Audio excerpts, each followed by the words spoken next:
और जगत को ठीक से देखें तो पाएंगे कि इस जीवन में और जगत में दुख की मात्रा बहुत थोड़ी है और सुख की मात्रा उससे कई गुना ज्यादा है, कई गुना ज्यादा है। ये बात मैंने आपसे पिछली चर्चाओं में भी कही है और बड़े प्रमाण और उदाहरणों से कही है।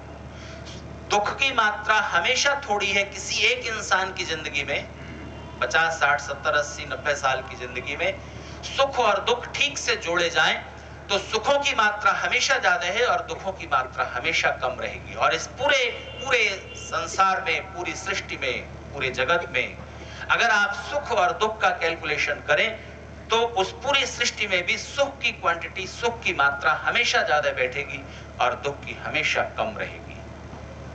होता क्या है कि हम दुख को मैग्नीफाइंग ग्लास लेकर देखने निकलते हैं, उसको हम एनलार्ज करते रहते हैं, बढ़ाते रहते हैं अपनी दृष्टि से और अपनी सोच से और अपनी मानसिकता से, और सुख को हम छोटा करते हैं, उसको रिड्यूस करते रहते हैं। अगर आप ठीक से देखना शुरू करें तो सुख एनलार्ज कीजिए और दुख को रिड्यूस कीजिए, और सुख कितनी क्वांटिटी में एनलार्ज होगा, कितनी क्वांटिटी में बढ़ेगा, कितनी क्वांटिटी में एक्सटेंड होगा, उसकी कोई सीमा नहीं है। दुख जाता है विस्तार की सीमा में अनंतता की तरफ, और दुख जाना चाहिए सूक्ष्मता की सीमा में अनंतता की तरफ।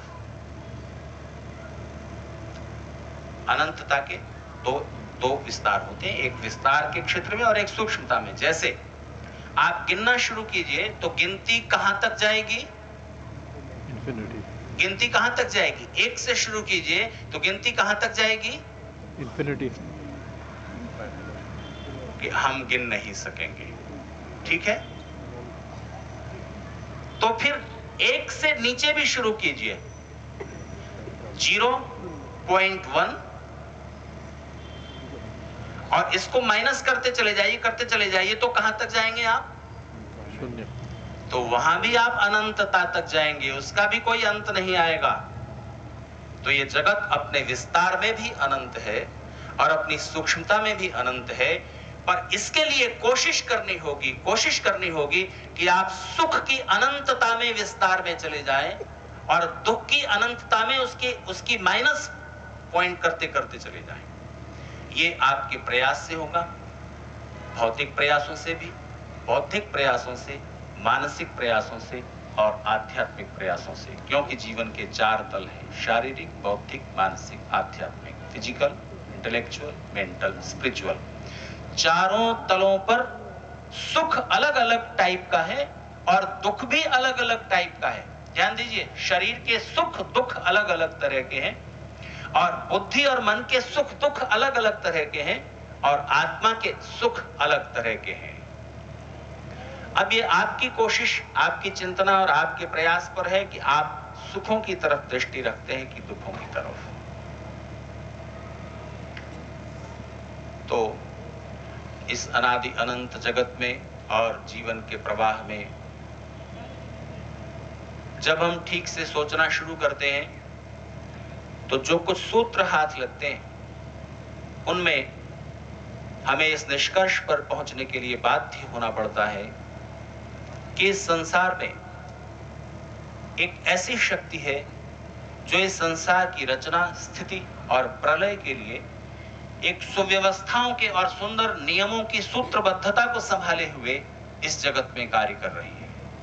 आप उसे ईश्वर कह लें या प्रकृति के नियम कह लें, लॉ ऑफ नेचर कह दें, ये केवल नाम का अंतर होता है, परिस्थिति का अंतर नहीं होता। इसलिए उस परम शक्ति के अस्तित्व में विश्वास रखते हुए और उसके मुख्य कार्य में विश्वास रखते हुए, उसका जो मुख्य कार्य है परमेश्वर का, संसार को बनाना, स्थिर रखना और प्रलय की ओर ले जाना। इस पूरे संसार की रचना, स्थिति और प्रलय एक अलग बात है, लेकिन इस संसार के बने रहते हुए इसके अंदर जो पदार्थ हैं वो भी बन रहे हैं, बिगड़ रहे हैं, उनका जो रिसाइकलिंग चल रहा है, ये एक छोटी मोटी सृष्टि और प्रलय चल रही है। कोई फूल खिलता है, जन्म लेता है, ये उसकी सृष्टि हुई। उसके बाद थोड़े दिन तक वो खिला रहता है, ये उसकी स्थिति है, और इसके बाद वो मुरझाने लगता है, प्रलय की तरफ, विनाश की तरफ चल जाता है। तो इसलिए इस संसार के अंदर पदार्थों का जो बनना बिगड़ना और स्थिति वो सब चल रही है, वो भी सब उन नियमों के अंतर्गत है। और चाहे आप उन नियमों तक अपनी दृष्टि रखें या नियमों के पार देखें, तो संसार की और संसार के पदार्थों की रचना, स्थिति और प्रलय तीनों हो किस लिए रही हैं? इसका उद्देश्य क्या है? तो ध्यान दीजिए, इसका उद्देश्य है हम सब जीवात्माओं का सुख और आनंद। यही इस सृष्टि की रचना का, स्थिति का, प्रलय का उद्देश्य होता है। ये इसके केंद्र में है। और हमारे सुख दुख चूंकि अलग अलग हैं, अलग अलग प्रकार के हैं, तो उसके पीछे कोई कारण है। अगर परमेश्वर अपनी मनमर्जी से किसी को ज्यादा सुखी, किसी को कम सुखी, किसी को ज्यादा दुखी, किसी को कम दुखी कर रहा है, तो फिर परमेश्वर अन्यायी है।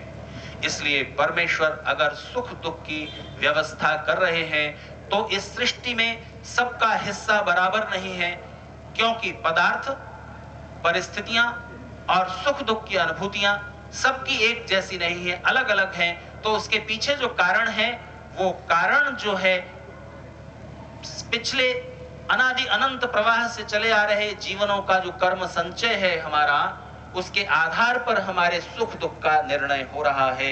इसलिए ध्यान दीजिए, परमेश्वर के इन तीन मुख्य कार्यों के केंद्र में भी एक ही मुख्य कार्य है, संसार की रचना, स्थिति और प्रलय। संसार के पदार्थों की रचना, स्थिति और प्रलय, ये सब करने के केंद्र में परमेश्वर का एक ही मुख्य कार्य चल रहा है, और उसका नाम है न्याय, जस्टिस।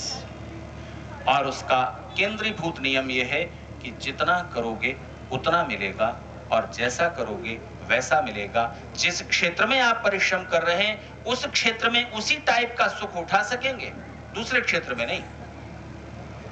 शरीर के क्षेत्र में आप मेहनत कर रहे हैं तो शारीरिक सुख पाएंगे, बौद्धिक नहीं। ऐसा नहीं हो सकता कि सुबह से शाम तक आप किताबें पढ़ते रहें और धनवान हो जाएं, ज्ञानवान हो जाएंगे। सुबह से शाम तक आप दुकान पर सामान बेचते रहें और आप विद्वान हो जाएं, ऐसा नहीं होगा, धनवान हो जाएंगे। सुबह से शाम तक आप जिम में जाकर व्यायाम करते रहें, कसरत करते रहें, दूध बादाम और दंड पेलते रहें, तो आप पहलवान हो जाएंगे, विद्वान नहीं होंगे। आपने जिस क्षेत्र में परिश्रम किया है। तो ये सुख वो हैं जिनकी सीमाएं हैं, क्योंकि शरीर की सीमा है, समय की सीमा है। तो कल मैंने आपसे कहा था कि महर्षि दयानंद ने बुद्धिमत्ता का एक ढंग बताया है, और एक भगवान श्री कृष्ण का है। एक योगेश्वर कृष्ण का कहना है कि संसार में बुद्धिमत्ता बस एक ही है कि आप अकर्म में कर्म को पहचान सकें और कर्म में अकर्म को पहचान लें। ये आप कर सकते हैं तो आप संसार के सबसे बुद्धिमान व्यक्ति हैं, और आपके कर्म का, आपके हर एक कदम का, जो भी आपने जिस भी क्षेत्र में उठाए हैं, उनका परिणाम सुख होगा और कल्याण होगा। और महर्षि का कहना है कि संसार की सबसे बड़ी बुद्धिमत्ता यह है, कुछ ऐसा कीजिए कि अनित्य पदार्थों से ये जो चीजें आपके हाथ में आती हैं, थोड़े दिन रहती हैं, या तो फिर नष्ट हो जाती हैं या छिन जाती हैं। कितने दिन के लिए प्रधानमंत्री बनोगे? पद आया हाथ में, एक शक्ति, एक पावर आपके हाथ में आई। कितने दिन तक बने रह सकेंगे आप? फिर चाहेंगे तो आपके बार बार बनता रहूं और जीवन भर बनता रहूं। हो सकता है आप जीवन भर बने रहें, लेकिन मृत्यु तो छुड़ा देगी ना उस पद से, उस अधिकार से, उस शक्ति से। तो वो पदार्थ और वो शक्तियां जो आपके पास आती हैं, ध्यान रखिए, आखिर में छूट जाएंगी या नष्ट हो जाएंगी। या तो छूट जाएंगी या नष्ट हो जाएंगी। तो या तो वो पदार्थ नष्ट हो जाएंगे इसलिए आपसे छूटेंगे, और या फिर आप ही इस शरीर को छोड़कर चल देंगे, तब सब कुछ जो इस शरीर के इर्द गिर्द था वो छूट जाएगा। तो छूटना तो है, टूटना तो है। इसको भारतीय दर्शन में अनित्य कहा गया है। वो चीज, वो परिस्थिति जो नित्य नहीं रहेगी, हमेशा नहीं रहेगी, वो अनित्य है, वो नाशवान है। तो संसार की, जीवन की सबसे बड़ी बुद्धिमत्ता ये है कि नष्ट होने वाले पदार्थों से, इन नाशवान परिस्थितियों से आप कुछ ऐसा कर लीजिए कि आप नित्य सुख को प्राप्त कर लें। वो सुख जो बहुत दूर तक जाएगा, लगभग अनंत काल तक, और ऐसा किया जा सकता है। जब तक आप संसार के पदार्थों का संचय नहीं करते, ऐश्वर्यों को प्राप्त नहीं करते, इकट्ठा नहीं करते, तब तक आप सुख की संभावनाओं से भी दूर रहेंगे। सुख तो दूर की बात है। इसलिए आपको ऐश्वर्य संचित तो करना पड़ेगा। आपके पास हाथ है, पैर है, दूसरी इंद्रियां हैं, बुद्धि है, मन है, संकल्प है, कार्यक्षेत्र है। इसमें आप आगे बढ़ें और आप ऐश्वर्य प्राप्त कर सकेंगे। 4 तरह के दुनिया में कुछ भी पाना उसकी कैटेगरी 4 रहेंगी। धन दौलत का ऐश्वर्य, या ऊंचे पद अधिकार शक्ति का ऐश्वर्य, या फिर ज्ञान का, विद्या का, कलाओं का ऐश्वर्य, और एक चौथा ऐश्वर्य और है जिसे हम निश्चिंतता कहते हैं। वो भी एक बड़ा ऐश्वर्य है। ऋषियों ने इस मनुष्य समाज को 4 हिस्सों में बांटा है। 4 टाइप के इंसान हैं जो हमेशा रहेंगे, कोई भी देश हो, कोई भी समय हो, कोई भी परिस्थिति हो। वो प्राचीन नाम कुछ और हैं। प्लेटो ने उनको अपने ग्रंथ रिपब्लिक में एक नए नाम से पुकारा। दुनिया में 4 टाइप के लोग होते हैं, एक वाइज मैन, एक सोल्जर मैन, एक बिजनेसमैन और एक कॉमन मैन। चारों का ऐश्वर्य, उनकी पसंद का ऐश्वर्य अलग अलग टाइप का होता है।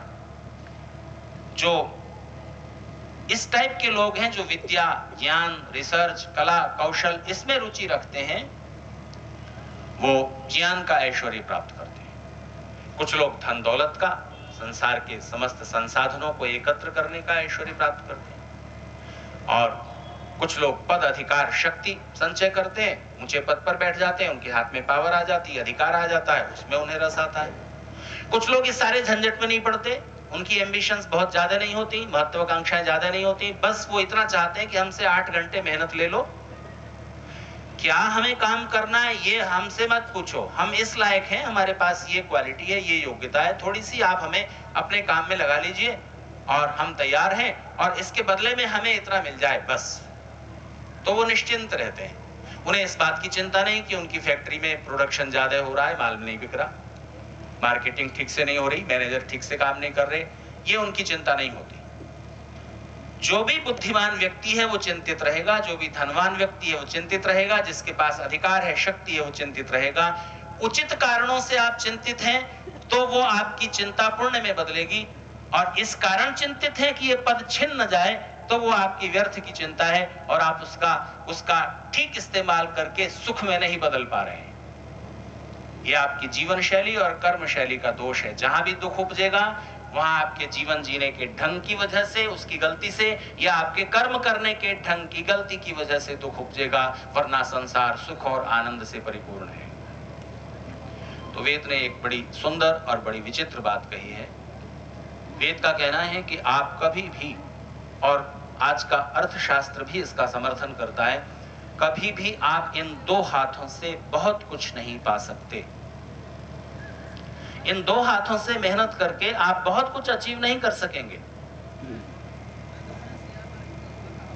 अगर आप धन के क्षेत्र में मेहनत कर रहे हैं, धन कमाना चाहते हैं, तो इन 2 हाथों से मेहनत करके आप सिर्फ इतना कमा पाएंगे कि इस बॉडी को चलाने के लिए जितना खर्च आता है उससे अधिकतम 2.5 गुना आप इनकम कर सकते हैं। वो इनकम बढ़ जाएगी अगर उस हाथों के साथ आप थोड़ी अकल भी लगा दें, थोड़ी बुद्धि लगा देंगे, तो इनकम आपकी आय धन की थोड़ा बढ़ जाएगी। लेकिन आप और अधिक धनवान होना चाहते हैं, ऐश्वर्य अर्जित करना चाहते हैं, तो आपको सैकड़ों हाथों को अपने साथ जोड़ना पड़ेगा। आपकी दुकान है, कम से कम 2 कर्मचारी उसमें होंगे। काम बढ़ेगा तो आप और 3 कर्मचारी करेंगे, काम और बढ़ेगा आप एक और ब्रांच खोल देंगे, वहां दूसरा कर्मचारी और एक मैनेजर अपॉइंट करेंगे। काम बढ़ता जाता है, आपके हैंड्स बढ़ते जाते हैं, हैंड्स बढ़ाते हैं आप और कार्य बढ़ता है। दोनों चीजें आपस में एक दूसरे को रिफ्लेक्ट करती हैं। ठीक है, ये हुआ संचय का क्षेत्र धन का। आप ज्ञानवान होना चाहते हैं, आप सोचते हैं कि आप अकेले ज्ञानवान हो जाएंगे, नहीं, हरगिज नहीं होगा। आपको सैकड़ों लोगों का सहयोग लेना पड़ेगा।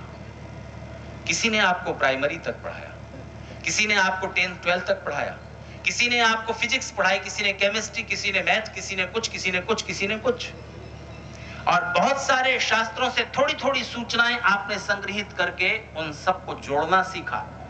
उन सब के संश्लेषण से, उन सब की सिंथेसिस से आप कंक्लूजन निकालने लायक हुए, निष्कर्ष निकालने लायक हुए। और एक किताब आप पढ़ते हैं, कोई राइटर लिख करके कब चला गया, उसको, उस विद्या को जीवित रखा कितने लोगों ने, कितने लोगों ने। आज फिजिक्स जहां पहुंची है अरस्तु के समय से, देखिए चलते चलते उस ज्ञान में कितने लोग नया नया ऐड करते रहे, जोड़ते रहे। उन सब की संचित की हुई ज्ञान संपदा से आप जुड़ जाते हैं। और जब आप उस ज्ञान संपदा से जुड़ते हैं, आप अनंत से जुड़ते हैं। ये अनंत काल से, अनादिकाल से चली आ रही ज्ञान परंपरा है, जिससे आप जुड़ते हैं और उसका थोड़ा सा अंश अपने सामर्थ्य के अनुसार पा लेते हैं। अनंत से जुड़े बिना आप थोड़ा भी नहीं प्राप्त कर पाते हैं, कम से कम ज्ञान के क्षेत्र में। कितने लोगों का संचित किया हुआ ज्ञान पुस्तकों के माध्यम से, नेट के माध्यम से, गुरुओं के, अध्यापकों के द्वारा आपको प्राप्त होता है। तब सैकड़ों लोगों के सहयोग से आप ज्ञानवान बने। एक आदमी राजा बन गया, प्रधानमंत्री हो गया, राष्ट्राध्यक्ष हो गया, क्या अकेला अपनी ही ताकत से वो कुर्सी पर बैठा हुआ है?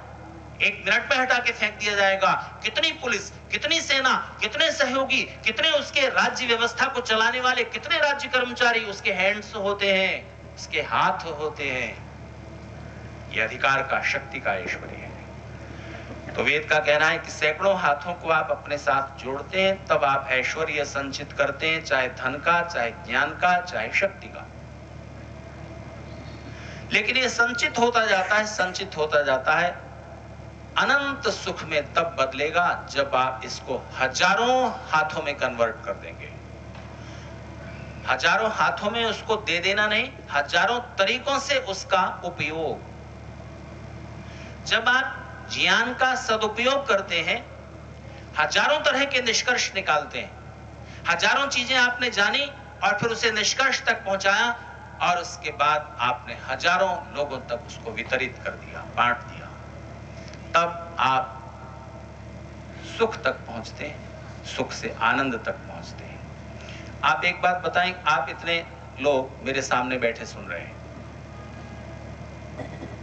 3 दिनों में जो भी बातें मैं कहूंगा, क्योंकि 8 वर्ष की उम्र से मेरा मंच पर बोलने का अभ्यास चला आ रहा है, इसलिए मैं इन सारी बातों को अपने मस्तिष्क में समेटता हुआ आपके सामने रखता हूं। आपको वो अभ्यास नहीं है, आप दूसरे क्षेत्र में परिश्रम कर रहे हैं। तो इसलिए ऐसा तो नहीं होगा कि आप ये सारी की सारी बातें अपने मस्तिष्क में संचित करके और इसी तरह से मंच पर और आगे इसको स्प्रेड कर सकें, आगे ले जा सकें। पर यहां बैठे हुए कोई एक व्यक्ति तो कर सकते हैं, चलिए, पर आप सब कोई एक बात तो अपने 10 मित्रों तक पहुंचा सकते हैं। तो ध्यान दीजिए, वो चीज मल्टीप्लाई होती है और होनी चाहिए। तो ज्ञान भी आगे बढ़ता है, विद्याएं और कलाएं आगे बढ़ती हैं, और जितना अधिक फैलती जाती हैं, मेरी तो सीमा है, ध्यान दीजिए, मेरी सीमा है, लेकिन मैं इस सीमित ऑडियंस में बोल रहा हूं, लेकिन ये असीम सीमा तक जा सकती है, अनंतता तक जाएगा ये ज्ञान। तालाब के अंदर एक कंकड़ फेंकिए, आपने देखा है ना, तालाब के अंदर एक कंकड़ फेंकिए एक पूल के अंदर, तो चारों तरफ लहरें उठेंगी। वो कहां तक जाएंगी? जहां तक तालाब की सीमा है वहां तक जाएंगी। क्योंकि इस यूनिवर्स की, इस कॉस्मोस की, इस ब्रह्मांड की, इस जगत की कोई सीमा नहीं है, इसलिए आपका किया हुआ एक कार्य जो छोटा सा यहां पर किया था, वो अनंत से जुड़ता है, उसका प्रभाव अनंत होगा। ध्यान दीजिए, सुख के क्षेत्र में भी, दुख के क्षेत्र में भी। इसलिए मैंने आपसे, मुझे हल्की हल्की याद है कि मैंने पिछले कार्यक्रम में या उससे पिछले कार्यक्रम में आपसे एक बात कही थी कि अच्छा काम करने वाला व्यक्ति, पुण्य के क्षेत्र में अपने कर्म को, अपने ऐश्वर्य को समर्पित करने वाला व्यक्ति, दूसरों को सुख पहुंचाने की कोशिश में इतना छोटा सा सहयोग कर देने वाला व्यक्ति, चाहे अपने धन से, विद्या से, कला से, शक्ति से, अधिकार से, किसी भी ऐश्वर्य से, दूसरों को सुख पहुंचाने की प्रक्रिया में इतना छोटा सा भी कार्य जिसने किया है, वो पाप करने वाले व्यक्ति की बजाय जिसने दूसरों को दुख पहुंचाने का कोई भी काम किया है, ऐसे व्यक्ति की बजाय कम से कम 6 गुना बेनिफिट में रहता है। और ज्यादा से ज्यादा, अब ये आप बता दें, ज्यादा से ज्यादा ज्यादा से ज्यादा अनंत गुना, अनंत गुना हो जाएगा गणित। क्योंकि जो सुप्रीम मैथमेटिक्स है वो बहुत अलग तरह से चलते हैं। मैंने एक जगह बच्चों में भाषण देते हुए, हमारे राजीव चौधरी जी ने यहाँ ग्रेटर कैलाश के आर्य समाज में 12वीं तक के छात्रों के लिए, 9वीं से 12वीं तक के छात्रों के लिए ही एक कैंप किया था, जिसमें बहुत से बच्चे आए थे। तो मैंने उनसे एक सवाल पूछा, एक बात बताओ, एक कारपेंटर 1 फुट चौड़ी और 1 फुट लंबी टेबल को, लकड़ी की टेबल को 60 घंटे में बनाता है, तो 60 कारपेंटर मिलकर कितनी देर में बनाएंगे? तो मैथमेटिकल आंसर सबने बिल्कुल ठीक दिया, 1 घंटे में। जब एक बढ़ई, एक कारपेंटर 60 घंटे में बनाता है, तो 60 मिलकर 1 घंटे में बना देंगे। लेकिन सवाल ये भी तो है ना साथ में, क्योंकि ये जगत इतना आसान नहीं है कि आप सारी चीजें मैथमेटिकली सुलझा सकें। 60 कारपेंटर वो 1 फुट लंबी चौड़ी जगह में बैठेंगे कहां पर? इस प्रश्न को देखें तो बहुत कुछ चीजें किस तरह से मल्टीप्लाई होंगी इस अनंत विस्तार में या सूक्ष्मता में, माइनस की तरफ या मल्टीप्लाई होते हुए, ये आपको देखना है। तो जिस समय विवाह संस्कार हो रहा होता है, पत्नी पति के सीधे कंधे पर अपना हाथ रखती है और उनके होने वाले पति कुछ आहुतियां देते हैं। 4 मंत्र पावमानी आहुतियों के और एक और मंत्र जिसमें पति पत्नी के दाम्पत्य प्रेम का अद्भुत रहस्य बताया गया है। तो सीधा हाथ सीधे कंधे पर रख दिया। उसमें इस सिंबॉलिक विधि में और बहुत सारे मीनिंग और मैसेज हैं, वो अभी रिलेवेंट नहीं है इस समय, इसलिए उन्हें छोड़ता हूं। लेकिन वहां कहा यह जाता है कि देखो, दुनिया के गणित में, बाहर के गणित में 1 और 1 मिलते हैं तो कितने होते हैं? 2। लेकिन समाजशास्त्र के गणित में, सामाजिक व्यवस्थाओं के गणित में 1 और 1 अगर एक ही मिशन को सामने रखकर मिल जाते हैं तो वो कम से कम 11 गुना शक्तिशाली हो जाते हैं। 1 को नीचे रखेंगे आप, 1 के नीचे रखेंगे तो आप टोटल करेंगे 2। 1 के बराबर में 1 रख दीजिए, पैरेलल रख दीजिए, तो बराबरी में है वो, चूंकि साथ हैं, सहयोगी हैं, इसलिए वो 11 के बराबर शक्तिशाली हो जाते हैं। लेकिन विवाह का, प्रेम का, दाम्पत्य जीवन का जो सुप्रीम मैथमेटिक्स है, उसमें 1 और 1 मिलकर कितने होते हैं? 1 और 1 मिलकर 1 हो जाते हैं। अच्छा काम करने वाला व्यक्ति बुरे काम करने वाले की बजाय कम से कम 6 गुना बेनिफिट में होता है, और ज्यादा से ज्यादा अनंत गुना इधर विस्तार में, सुख की दिशा में अनंतता तक जाएगा। और दूसरों को दुख पहुंचाने वाला, पाप करने वाला व्यक्ति इधर माइनस, दुख की दिशा में अनंतता की तरफ जाता है। अनंतता की संभावनाएं हैं, निश्चितता नहीं है। निश्चितता 6 गुना की है और अनंतता की संभावनाएं हैं। एक सवाल आपसे, क्रिकेट के बारे में अगर आप खेलते नहीं हैं तो जानते तो सब लोग होंगे थोड़ा। गेंद फेंकने वाला खिलाड़ी एक बार में 1 ओवर मिलता है उसको फेंकने के लिए बल्लेबाज के सामने, और 1 ओवर में 6 गेंदें होती हैं। उसके बाद वो गेंद फेंकने वाला खिलाड़ी बदल जाता है, दूसरा आता है।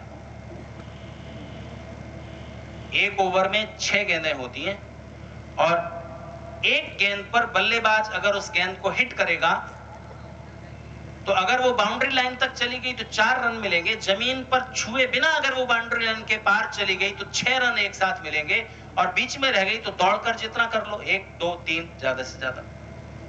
इसके पहले आप चौथा दौड़कर नहीं बनाने की कोशिश करिए, नहीं तो गेंद आ जाएगी और विकेट उड़ जाएगा।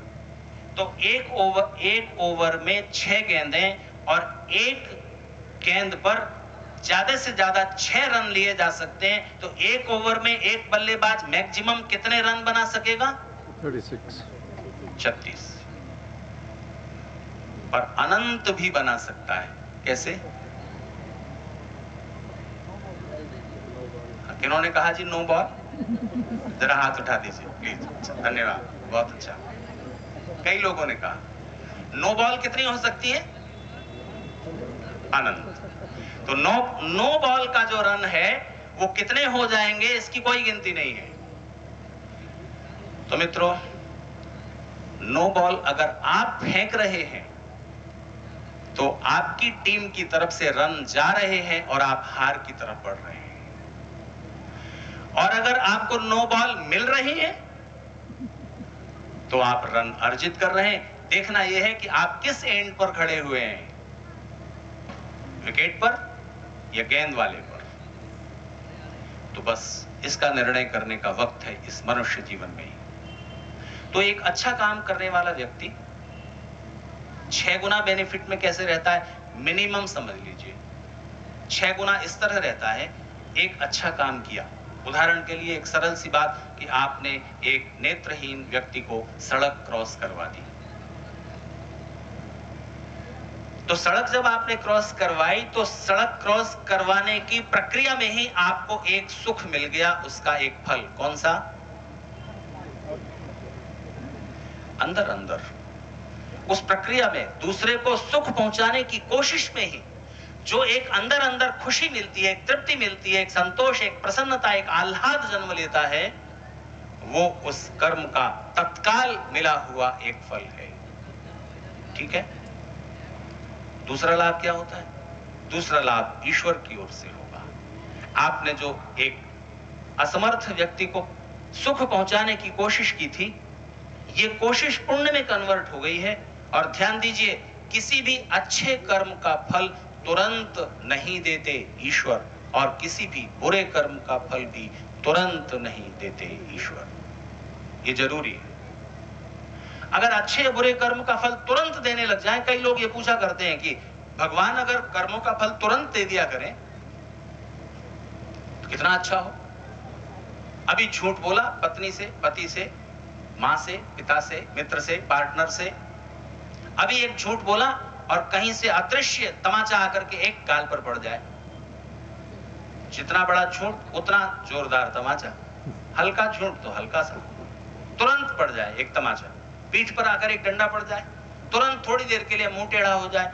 कुछ ऐसी व्यवस्थाएं ईश्वर नहीं कर सकता, तुरंत फल मिल जाए। और मुझसे तो एक सज्जन ने एक ऐसा सवाल लिख करके पूछा। उनका सवाल था कि ये बताइए, आप कहते हो कि जीवन में दुख आया, इसका रीजन अगर इस जीवन में नहीं दिखाई दे रहा तो इससे पता चलता है कि पूर्व जन्म की सत्ता है, जन्म से ही कोई विकलांग है, हैंडीकैप्ड है, जन्म से ही मेंटली रिटार्डेड है। इस तरह की परिस्थितियां ये मानने के लिए बाध्य करती हैं कि जब संसार में हर चीज का कोई रीजन है तो सुख और दुख का रीजन होगा, क्योंकि साइंस और फिलोसॉफी बेसिक रीजन की तलाश में ही लगी हुई है। तो सुख और दुख का भी कोई रीजन होगा। इस बच्चे के सुख और दुख के पीछे इस जीवन में किया हुआ कोई कर्म रीजन के रूप में जब सामने नहीं है तो मानना पड़ता है कि कोई प्रीवियस बर्थ है, कोई पिछला कारण है।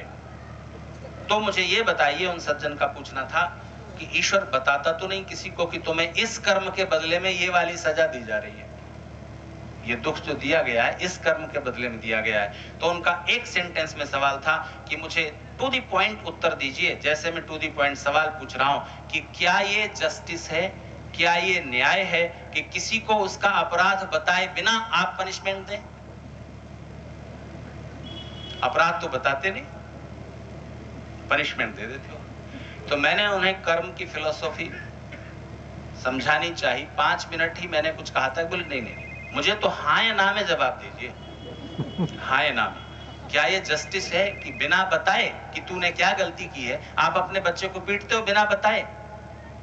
आप किसी को पनिशमेंट देंगे क्या? कोई आपकी न्याय व्यवस्था किसी भी देश की क्या ये करेगी कि बिना बताए अपराधी को कि तूने ये अपराध किया, बिना प्रूव किए, गवाह सबूत वगैरह कि तूने ये किया है, प्रूव हो गया, बिना इसके आप पनिशमेंट देते हैं? नहीं देते। और परमेश्वर बताता नहीं कभी और सजा देता रहता है। तो हाँ या ना में जवाब दो। तो मैंने कहा बहुत से सवाल ऐसे होते हैं जिनका हाँ या ना में उत्तर नहीं दिया जा सकता। बोले नहीं, हाँ या ना में क्यों नहीं दिया जा सकता? मैंने कहा अच्छा आप बताइए, क्या आप अब भी अपनी पत्नी की पिटाई करते हैं? हाँ या ना में बताइए। हाँ या ना में, हाँ या ना। अच्छा, अगर इसका उत्तर ना में है तो इसका अर्थ यही तो होगा कि अब नहीं पीटते, पहले पीटते थे। और अगर हाँ में देते हो तो पहले भी पीटते थे और अब भी पीटते हो, जबकि आप पीटते नहीं थे कभी। तो हाँ ना में कैसे उत्तर देंगे? तो वो हंसे तो इस बात पर हंसे तो पर सेटिस्फाइड नहीं हुए।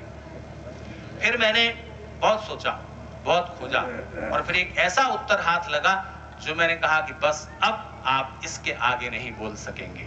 उत्तर मैंने उनको दिया, आपको नहीं कहने जा रहा हूं, आज के विषय से वो संबंध नहीं रखता। देखिए, कुछ जिज्ञासा जगाइए, कुछ खुद भी कदम बढ़ाइए ज्ञान के क्षेत्र में, आपका पुरुषार्थ भी। देखिए, जॉर्ज पैट्रिक व्हाइट नाम का एक अमेरिकन फिलोसोफर है, शायद मैंने बात कभी आपसे कही है। मैंने अपनी पीएचडी की थीसिस के एक चैप्टर के शुरू में उसका ये सेंटेंस लिखा है, इतना सुंदर वाक्य है उसका। वो कहता, अगर कभी परमेश्वर के सम्मुख में हो और परमेश्वर सामने मेरे सामने एक प्रस्ताव रखें कि अपने एक हाथ में एब्सोल्यूट बट रेडीमेड ट्रुथ, पूर्ण लेकिन बना बनाया सत्य रखकर, और एक हाथ में सत्य की खोज, सर्च ऑफ ट्रुथ रखकर मुझसे पूछें कि बताओ तुम्हें क्या चाहिए, ये रेडीमेड संपूर्ण सत्य, बना बनाया बने बनाए उत्तर ये चाहिए, या सत्य की खोज, तो मैं उस एब्सोल्यूट लेकिन रेडीमेड आंसर को, उस सत्य को चुनने की बजाय सत्य की खोज को चुनना पसंद करूंगा। ताली नहीं बजाएंगे?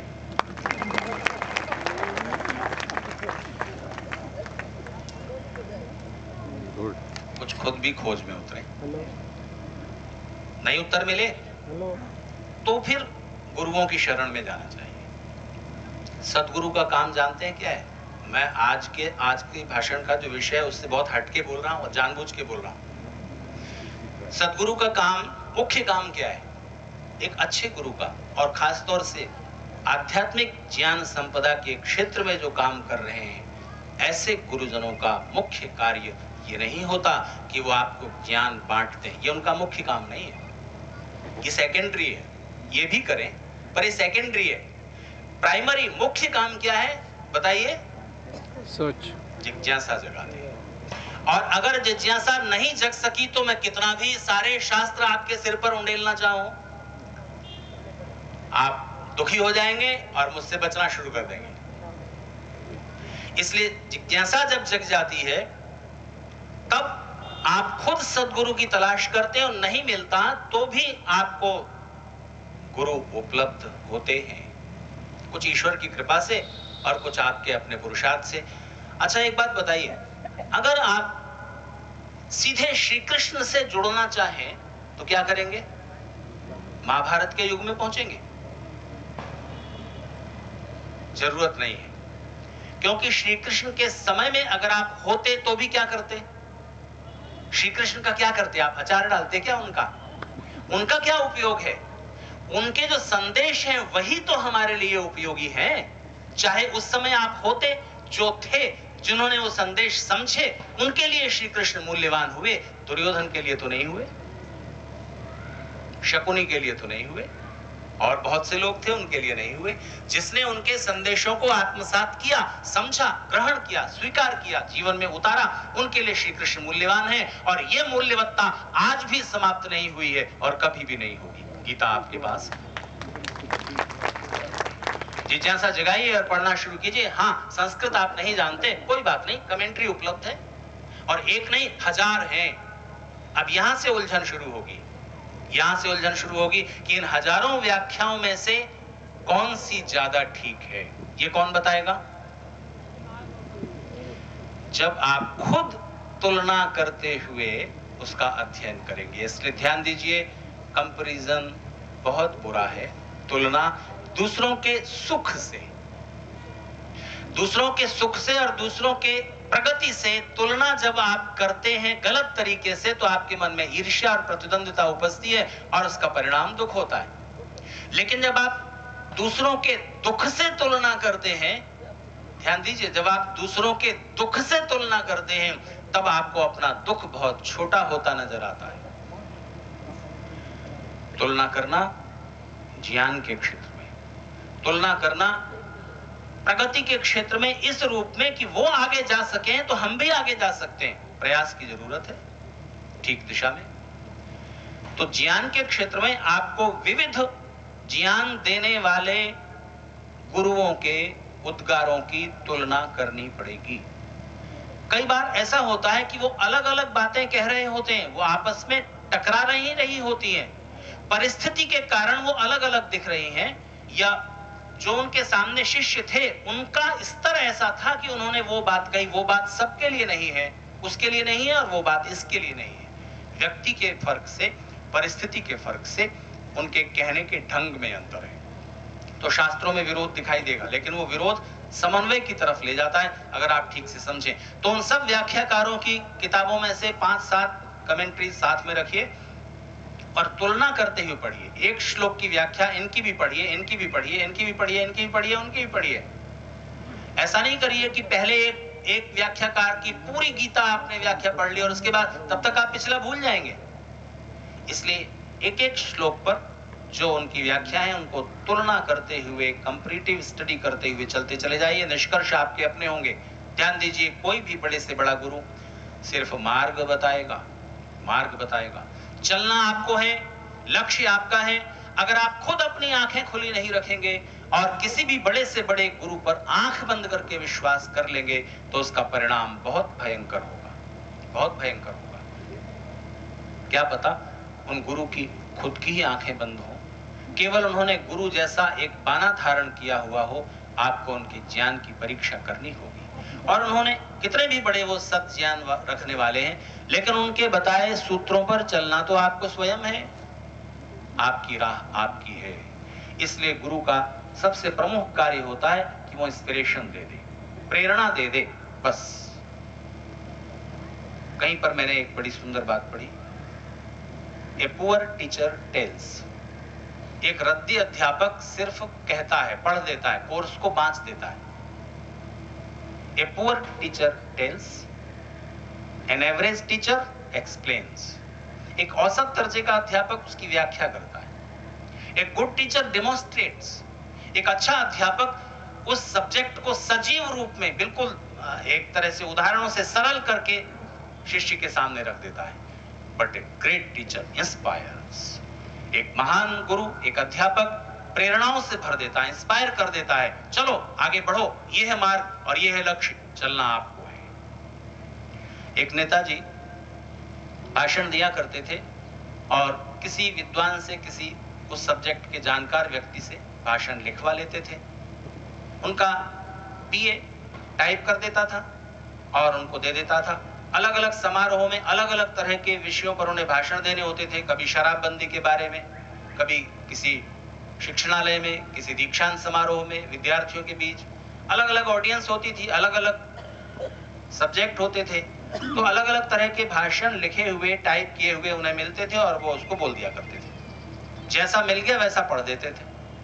उनका पीए कहता था कि देखिए सर, कम से कम इस भाषण को पढ़ने बोलने से पहले आप एक बार नजर डाल लिया करें इस पर। उन्हें पूरा भरोसा था जिसने लिखा है, जिसने टाइप किया, बिल्कुल ठीक होगा, वो पढ़ देते थे। पीए ने सोचा कि कई बार ऐसा भी होता है कि बहुत गड़बड़ में पड़ जाए, बहुत मुश्किल उपस्थिति हो जाए, तो इनको एक सबक, एक छोटा सा झटका देना चाहिए। तो एक छोटी सी सभा थी, उसमें पीए ने उनका भाषण लिख दिया, टाइप कर दिया, लिखवा के टाइप कर दिया, 5 पेज का भाषण, और 5 पेज उन्हें दे दिए, उनके ब्रीफकेस में रख दिए और कहा सर इस भाषण को पढ़ लीजिएगा, बोलने से पहले एक बार जरूर पढ़ लीजिएगा, कुछ हो सकता है गलतियां रह गई हो, जल्दी जल्दी में हुआ है, पढ़ लीजिएगा। और नेता ने हाँ पढ़ लूंगा, लेकिन पढ़ा नहीं, आदत थी नहीं पढ़ने की। विश्वास, अंधविश्वास, पीए पर, इस पर, उस पर।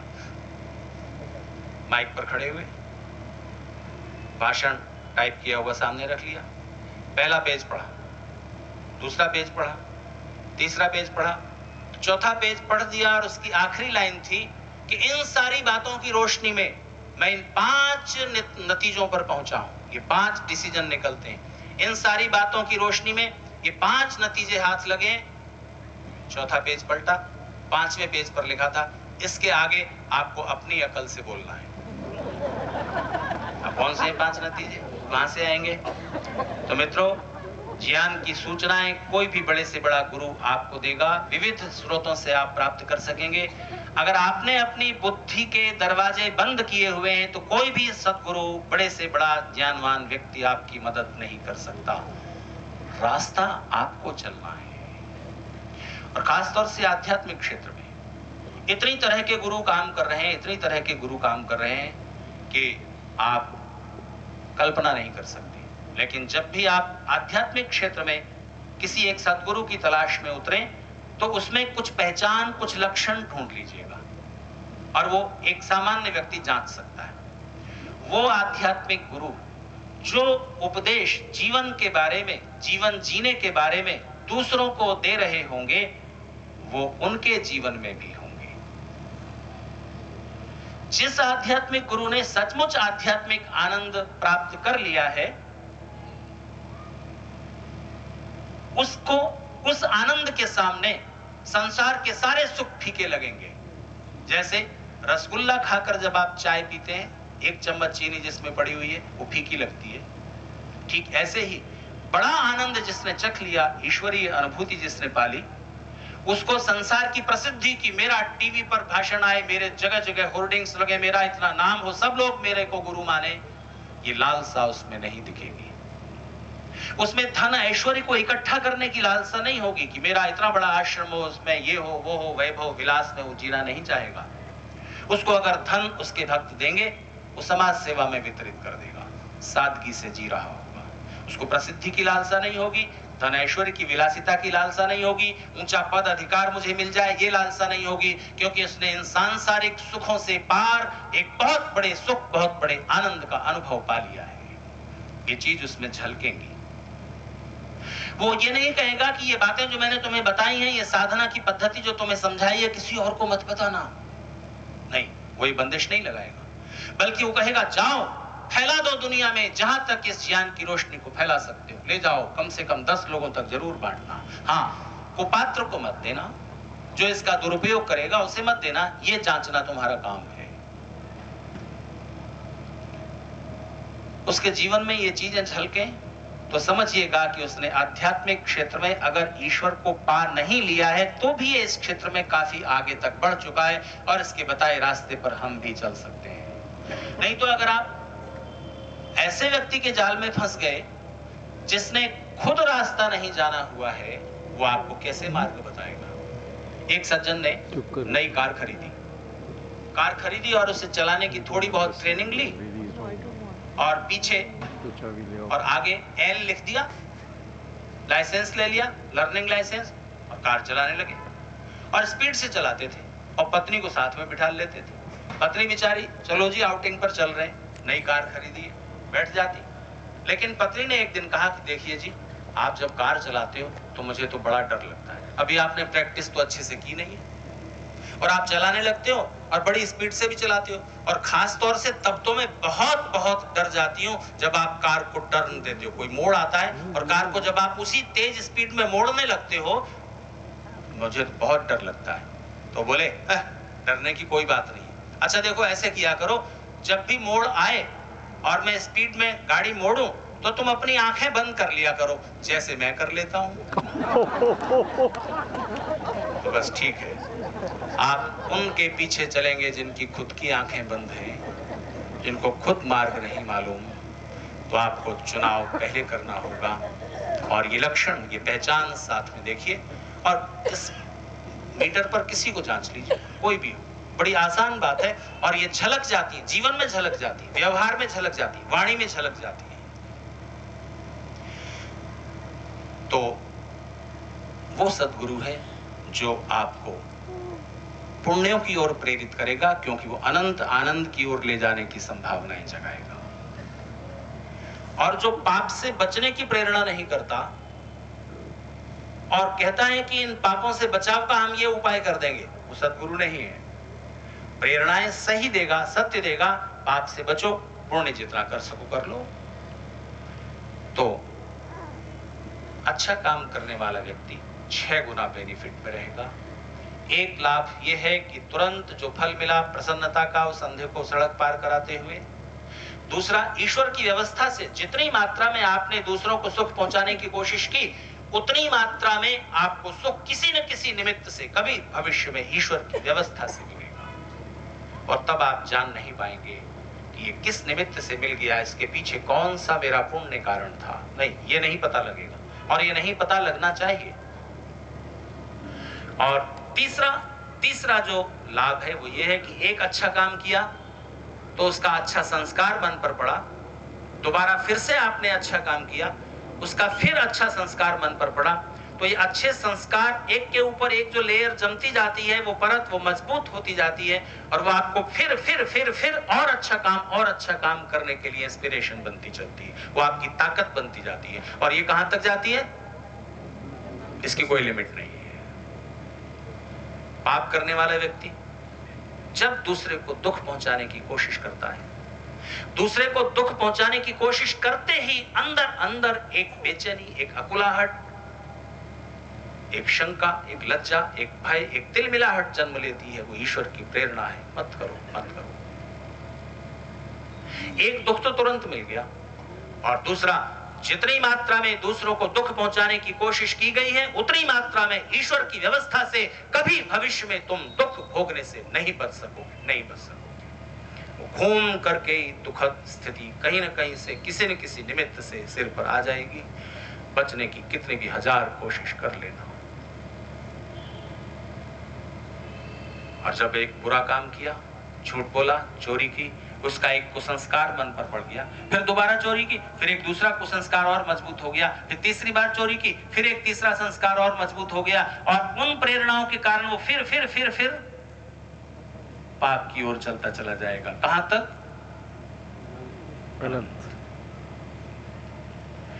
तो गणित क्या निकला कि अच्छा काम करने वाला व्यक्ति कम से कम, क्योंकि ये 3 तो माइनस जो पॉइंट थे उनसे बचा, और 3 लाभ उसने पाए, ये 6, और आगे वो जो संस्कारों की भूमिका है, वो जो संपदा है, वो तो अनंत काल तक जा सकती है ना। फिर जो दुष्ट व्यक्ति, पापी व्यक्ति समाज में दूसरों को दुख पहुंचा रहा है, पद अधिकार शक्ति पाकर और कुछ तरीकों से, वो नीचे अनंत दिशा में जाता है। फिर परमेश्वर कभी ब्रेक लगाते हैं। कभी आपने बच्चों का एक खेल देखा है, एक ईंट खड़ी है, ब्रिक, दूसरी उसके बराबर, इतनी कि वो ऐसे अगर धक्का दे दिया जाए तो वो यहां टकराएगी, और उसके आगे एक तीसरी ईंट है, उसके आगे एक तीसरी ईंट है, उसके आगे एक चौथी ईंट है। वो ईंटों का सिलसिला कहां तक है? जहां तक वो ईंटें हैं, एक ईंट को धक्का दे दिया गया, वो दूसरी को टच करेगी, दूसरी तीसरी को, तीसरी चौथी को, चौथी को पांचवी को, और इस तरह से सारी ईंटें ऐसे गिर जाएंगी। ये श्रृंखला बनती है, पाप की भी पुण्य की भी। फिर परमेश्वर चूंकि न्यायकारी है, इसलिए पाप का फल तो देते ही हैं, पर साथ ही दयालु भी हैं। कुछ ऐसा बीच में करते हैं कि वो श्रृंखला बहुत गहराई में न जाए, फिर बीच में हटा लेते हैं वहां से, कहीं किसी पाप योनि में भेजकर उनकी धुलाई हो जाए और फिर से वो उन्नति की ओर यात्रा कर सके। तो ऐश्वर्यों को जो कि आपके पास हैं, उनको अनंत सुख में इन्वेस्ट कर दीजिए, ईश्वर के बैंक में कभी कभी जमा कर दीजिए। आपका जो जीवन है उसके समय का ठीक से वितरण कीजिए। और बस एक दो छोटी बातें और मैं अपनी बात समाप्त करने की ओर चलूंगा। फिलोसॉफी की क्लास में प्रोफेसर घुसे, यूनिवर्सिटी में जो फिलोसॉफी पढ़ने वाले छात्र थे कम ही होते हैं। हर यूनिवर्सिटी में फिलोसॉफी एक सब्जेक्ट तो है, लेकिन 2 छात्र मिलेंगे, 5 मिलेंगे, 7 मिलेंगे, ऐसे कम संख्या में रहते हैं। एमए के विद्यार्थी थे, फिलोसॉफी में वो मास्टर डिग्री के लिए पढ़ रहे थे और उनका फाइनल था, एग्जाम नजदीक था, और ये प्रोफेसर अब आखिरी बार क्लास ले रहे थे। इसके बाद छात्र चले जाएंगे, एग्जाम देंगे, पास हो जाएंगे और इनके क्लास में फिर नहीं आएंगे। तो फिलोसोफर ने, उन प्रोफेसर ने अपने छात्रों को अपना आखिरी संदेश देना चाहा। इस दिन वो प्रोफेसर जब क्लास में घुसे, छात्र कुर्सियों पर बैठे हुए थे, प्रोफेसर घुसे तो उनके हाथ में एक बड़ा बैग था। बैग में से उन्होंने एक कांच का जार निकाला, इतना बड़ा, उस जार को टेबल पर रख दिया। टेनिस की गेंदें निकाली बहुत सारी, वो एक जगह रख दी। छोटे छोटे कंकड़ निकाले। छात्र सोचने लगे कि हमारे प्रोफेसर क्या पूरी तरह फिलोसोफर हो गए? ये सब चीजें क्या लेके आए, किताब की बजाय क्या ले आए? प्रोफेसर ने सारी चीजें टेबल पर जमा दी और कांच के जार में उन्होंने वो टेनिस की, टेबल टेनिस की छोटी छोटी गेंदें, पिंग पोंग की छोटी छोटी गेंदें उसमें भरना शुरू कर दी। भर दी भर दी भर दी, जार ऊपर तक भर गया। प्रोफेसर ने छात्रों से पूछा, ये जार पूरा भर गया है? छात्रों ने कहा भर गया है। तो प्रोफेसर ने फिर वो छोटे छोटे कंकड़ जो थे वो डालने शुरू किए। बोले अभी कहां भरा है?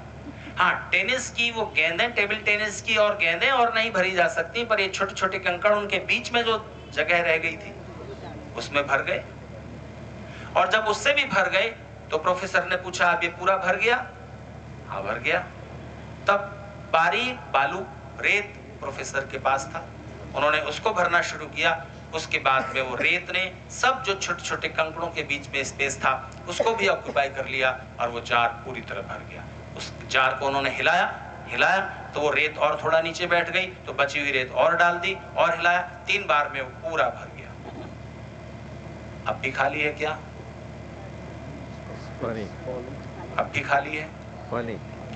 तो प्रोफेसर ने उसमें सेब का जूस उनके पास था या कोई लिक्विड कुछ भी, वो उन्होंने लिया और उसको डाल दिया। उसने भी अपनी जगह पूरी कर ली। अब वो तरल पदार्थ, वो लिक्विड ऊपर तक लबालब भर गया है। अब इसमें और कुछ नहीं भरा जा सकता। प्रोफेसर ने अपना मैसेज दिया, मेरे छात्रों, आप लोग अब फिलोसॉफी की, दर्शन शास्त्र की इस विद्या को लेकर जीवन के कर्म क्षेत्र में उतरने की तैयारी में हो। देखो, ये जो कांच का जार है ये तुम्हारा जीवन है। इसके अंदर जो खाली जगह है वो तुम्हारे जीवन का समय है। जार छोटा हो या बड़ा इससे फर्क नहीं पड़ता। जीवन 30 साल का था कि 50 साल का कि 80 साल का, इससे फर्क नहीं पड़ता। फर्क इस बात से पड़ता है कि तुमने उस जार में भरा क्या है। सबसे पहले भरने की चीज होती है वो जो मोटी मोटी है। अगर तुम पहले ही छोटे कंकड़ों से भर दोगे तो टेनिस की गेंदों के लिए जगह नहीं बचेगी। इसलिए पहले उन चीजों से जीवन को भरो जो तुम्हारी ड्यूटीज है, जो तुम्हारे कर्तव्य है, तुम्हारे शरीर के लिए, तुम्हारे जीवन की तैयारी के लिए, तुम्हारे माता पिता के लिए, परिवार के लिए, पत्नी के लिए, बच्चों के लिए, देश के लिए, समाज के लिए।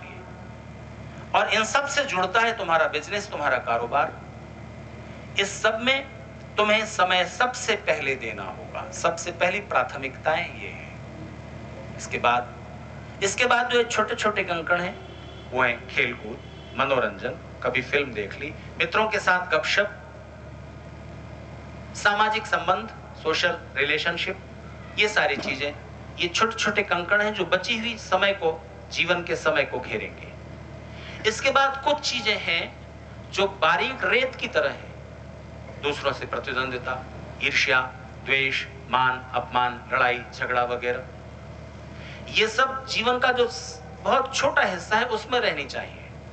ये तीसरी प्राथमिकता, बल्कि रेत भरने ही न दो, क्योंकि ये चीजें तुम्हारे चाहे बिना तुम्हारे जीवन में आएंगी। तुम नहीं लड़ना चाहते, दूसरे अनावश्यक रूप से तुम्हारे रास्ते में रुकावट बनना चाहेंगे, कुछ करेंगे, लड़ाई झगड़ा, ये वो, ईर्ष्या द्वेष। तुम ना करो, दूसरा तुमसे ईर्ष्या कर रहा है, तो इनको भरने मत दो। जहां तक हो इनसे बचो। लेकिन अगर ये आ ही जाएं तो फिर इनको ठीक करने का एक उपाय है। ये जीवन में तुम्हारे जीवन को दुष्प्रभावित ना कर सके, इसके लिए बस ऐसा करना, जीवन कितना भी भर जाए, कितना भी कारोबार की चिंताएं बढ़ जाएं, कितना भी तुम्हारा बिजनेस बढ़ जाए, कितने भी तुम बड़े पद पर बैठे हुए हो, कितने भी तुम्हारी व्यस्तताएं बढ़ गई हैं, कारोबार बढ़ा है, परिवार बढ़ा है, सामाजिक संबंध बढ़ गए हैं, लेकिन उन सारे कार्यों के बीच में जो छोटा छोटा स्पेस है उस फिर सारे उसको ढक लेगा अपनी उपस्थिति से। उसके लिए जगह जरूर बचा के रखना। सारी व्यस्तताओं के बीच प्रेम के लिए जगह बचा के रखना, स्वास्थ्य के लिए जगह बचा कर रखना, मित्रता के लिए जगह बचा कर रखना, परोपकार के लिए जगह बचा कर रखना, पुण्य के लिए जगह बचा कर रखना, अनंत सुख प्राप्ति के लिए, प्रार्थना के लिए जगह बचा कर रखना। और ये जो रसीला पदार्थ है, ये रसीली चीजें, लिक्विड है, ये जीवन के हर एक पोर पोर में समा जाएंगी। और फिर वो ईर्ष्या, द्वेष, लड़ाई झगड़ा, मान अपमान इत्यादि चीजें बिल्कुल नगण्य रह जाएंगी। वो तुम्हारे जीवन को दुष्प्रभावित नहीं कर सकेंगी। और फिर तुम्हारा जीवन, जो कुछ भी तुम अर्जित करोगे उसे ईश्वर को समर्पित करना और ईश्वर की इस अनंत करुणामय परिस्थितियों के बीच जो कि तुम्हें प्राप्त हुई है जीवन में आगे बढ़ने की, उनका सदुपयोग करते हुए, सैकड़ों हाथों को अपने साथ जोड़ते हुए, हजारों तरीकों से उनका सदुपयोग करते हुए, सदुपभोग करते हुए अनंत सुख और आनंद की प्राप्ति के मार्ग में तुम बढ़ सकोगे। इसका मतलब यह नहीं है कि आप वो सुख प्राप्त न करें जो छोटे समय के लिए। आपने एक रसगुल्ला खाया और उस रसगुल्ले को खाने के साथ आपको जो सुख मिला है वो खाने के बाद समाप्त हो जाएगा, उसकी सीमा थी। लेकिन जो आपने वितरित कर दिया है वो सुख अनंत सीमाओं तक पहुंचता है, बहुत दूर तक उसकी तरंगें जाती हैं। जहां तक भी ये यूनिवर्स है, जहां तक ईश्वर की व्यवस्थाएं हैं, वहां तक पहुंचती हैं और घूमकर वापस रिटर्न हो जाती हैं। महू में प्रकाश शर्मा नाम के एक व्यक्ति हैं, एडवोकेट हैं। तो महू तहसील है और उससे 90 गांव जुड़े हुए हैं। हर गांव में 10-10, 20-20 लोग उनके परिचित हैं। अब उन्होंने एडवोकेसी छोड़ दी है, बच्चों ने काम संभाल लिया और वो समाज सेवा में अपना समय देते हैं। वर्ष में एक बार दिसंबर के महीने में गायत्री महायज्ञ जी करते हैं और 20,000 लोग प्रतिदिन सुबह से शाम तक, टर्नओवर उनका 20,000 लोगों की उपस्थिति दर्ज की गई है। मुझे भी उसमें जाना पड़ता है। मैं आखिरी दिन पहुंचता हूं और वो दिसंबर का महीना ऐसा है, सारे एनआरआई विदेशों में रहने वाले भारत आते हैं और उन दिनों मेरे बहुत सारे काम बढ़ जाते हैं, दिसंबर के अंतिम दिनों में खास तौर से, और अंतिम दिनों में वो प्रोग्राम करते हैं। तो मुझे आखिरी दिन भाषण देख के और उससे अगले दिन मुझे निकलना था, मेरी ट्रेन में रिजर्वेशन था। तो वो ट्रेन 3 बजे चलती थी इंदौर से, तो महू से 1 बजे ही मैं चल पड़ा। दोपहर का भोजन मैंने कहा मैं नहीं करूंगा, तो उन्होंने साथ में रख दिया। ठीक है, साथ में रख दो। मैं ट्रेन में चढ़ गया, डब्बे में कोई नहीं था मेरे अलावा और रिजर्वेशन हुआ था स्लीपर क्लास में। मैं उसमें बैठ गया, अपना सामान वगैरह रख के हाथ धो के मैं आया कि चलो अब खाना खा लो। तो मैंने खाना शुरू किया ही था तो देखा इतनी सारी पूड़ियां, 2-3 किलो जलेबी, शुद्ध घी की खुशबू आ रही थी, इतनी सारी जलेबियां और इतनी सारी सब्जी। अब प्रकाश शर्मा जी ने तो अपने किसी सहायक को कहा होगा कि भाई भोजन रख देना 2 टाइम का। रखने वाले ने इतना रख दिया कि पता नहीं आचार्य जी कितना भोजन करते होंगे। तो खैर मैंने इस वक्त का भोजन समाप्त किया ही था और शाम का भोजन भी मुझे ट्रेन में ही करना था, तो उसके लिए 5 पूरियां, 2-4 जलेबी, थोड़ी सब्जी मैंने अलग रख ली थी और मैं भोजन करने लगा कि झाड़ू देने वाला एक छोटा बच्चा आ गया झाड़ू लगाता हुआ। 10-12 साल की उम्र उसकी रही होगी। उसने आगे मेरे केबिन में ऐसे थोड़ा सा झाड़ू वाड़ू लगाई और फिर कायदे से तो सारे डब्बे में झाड़ू लगाते, फिर आगे मांगना, पर आगे कोई यात्री था ही नहीं।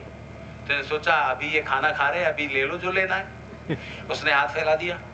तो मैंने क्या किया, मेरे पास जो भी वो बची हुई इतनी सारी पूड़ियां, मेरे तो काम की थी नहीं,